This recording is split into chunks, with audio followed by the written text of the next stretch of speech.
अब हम में से अधिकतर लोग किसी समस्या को पूरी तरह समझे बिना ही अक्सर घबरा कर या रो धो कर उसे और बड़ा बना देते हैं। बॉस का एक छोटा सा मैसेज आता है, आओ आकर के ऑफिस में मिलो, और लोग तुरंत सोचने लगते हैं कि शायद नौकरी चली जाएगी।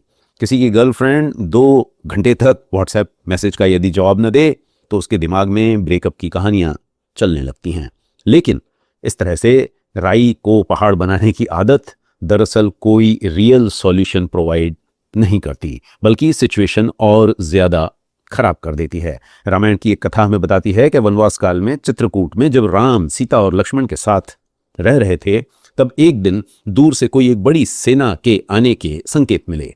लक्ष्मण ने इस सेना को आते हुए सबसे पहले देखा और उसके दिमाग में एक नेगेटिव फीडबैक लूप शुरू हो गया कि हो न हो ये भरत है जो अपने राज्य को परमानेंट बनाने के लिए उन पर हमला करने के लिए आ रहा है। और इस नेगेटिव सोच की वजह से उसे गुस्सा आ गया और उसने अपने आसपास के लोगों को हथियार उठाने के लिए कहा, बिना किसी असलियत को जाने या हकीकत को पहचाने।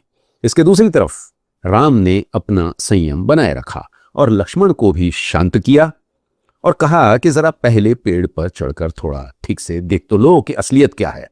और जब लक्ष्मण ने यह किया तो उसे पता चला कि भरत दरअसल हथियार लेकर नहीं, बल्कि राम को वापस अयोध्या ले जाने के लिए प्रेम और सम्मान के साथ आ रहा है।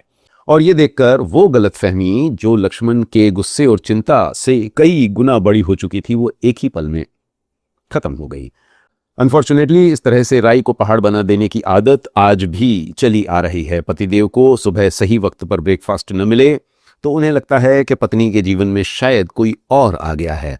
हस्बैंड ऑफिस से लौटकर पत्नी से खुशगवार मूड में बात न करें तो पत्नी को लगता है कि ऑफिस में कोई अफेयर चल रहा है। लेकिन सच्चाई कुछ और भी हो सकती है। शायद वो सिर्फ बिजी हों या उसके फोन की बैटरी खत्म हो गई हो। लेकिन हम अक्सर सच्चाई जाने बिना ही अपने दिमाग में पूरी कहानी बना लेते हैं और बेमतलब तनाव में चले जाते हैं। और इसीलिए हर वो व्यक्ति जो अपनी मेंटल हेल्थ को सही रखना चाहता है, बेमतलब के तनाव से मुक्त रहना चाहता है, उसे श्री राम से सीखना चाहिए। उसे ये समझना चाहिए कि हर समस्या को अपनी नेगेटिव सोच से और चिंताओं से बड़ा बनाना ठीक नहीं होता। कभी कभी वेट एंड वॉच की पॉलिसी ज्यादा सही साबित होती है।